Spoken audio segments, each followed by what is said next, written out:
Isaiah chapter 10. Woe to those who enact unjust statutes, and to those who constantly record harmful decisions, so as to deprive the needy of justice and rob the poor among my people of their rights, so that widows may be their spoil, and that they may plunder the orphan. Now what will you do in the day of punishment, and in the devastation which will come from afar? To whom you will flee for help, and where will you leave your wealth? Nothing remains but the crouch among the captives, or fall among those killed. In spite of all of this, his anger does not turn away, and his hand is still stretched out. Woe to Assyria, rod of my anger, and a staff in whose hands is my indignation. I send it against a godless nation, and commission it against the people of my fury, to capture spoils and to seize plunder, and to trample them down like mud in the streets. Yet it does not so intend, nor does it plan so in its heart, but rather it is its purpose to destroy and to eliminate many nations. For it says, are not my officers all kings? Is not Calno like Carchemish, or Hamath like Arpad, or Samaria like Damascus? As my hand has reached to the kingdoms of the idols, whose carved images were greater than those of Jerusalem and Samaria. Shall I not do the same to Jerusalem and her images, just as I have done to Samaria and her idols? So it will be that when the Lord has completed all his work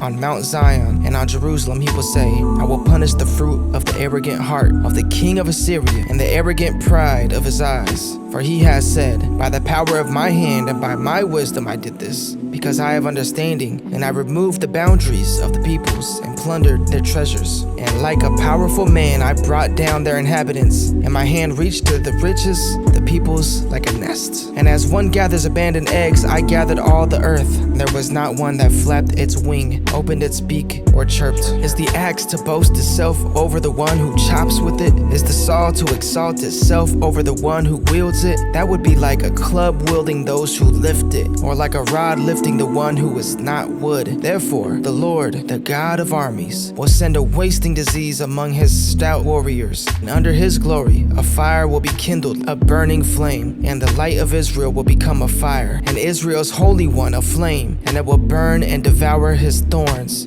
and his briars in a single day. And he will destroy the glory of his forest and of his fruitful garden, both soul and body. And it will be as when a sick person wastes away, and the rest of the trees of the forest will be so small in number that a child could write them down. Now, on that day, the remnant of Israel and those of the house of Jacob who have escaped will no longer rely on the one who struck them, but will truly rely on the Lord, the Holy One of Israel. A remnant will return, the remnant of Jacob, to the mighty God. For though your people Israel may be like the sand of the sea, only a remnant within them will return. A destruction is determined, overflowing with righteousness. For a complete destruction, one that is determined, the Lord God of armies will execute in the midst of the whole land. Therefore, this is what the Lord God of armies says. My people, you who dwell in Zion, do not fear the Assyrian who strikes you with the rod and lifts up his staff against you, the way Egypt did. For in a very little while my indignation against you will be ended, and my anger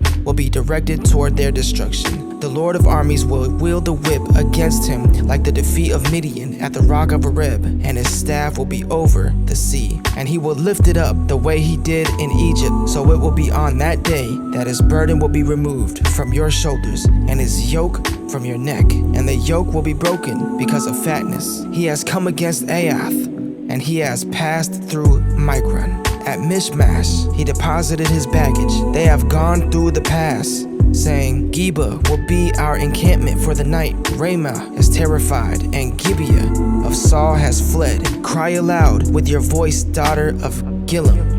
Pay attention, Lisha and wretched Anathoth. Madmenah has fled. The inhabitants of Gibeon have sought refuge. Yet today he will halt at Nob. He shakes his fist at the mountain of the daughter of Zion, the hill of Jerusalem. Behold, the Lord, the God of armies, will lop off the branches with terrifying power. Those also who are tall in stature will be cut down, and those who are lofty will be brought low. He will cut down the thickets of the forest with an iron axe, and Lebanon will fall by the mighty one.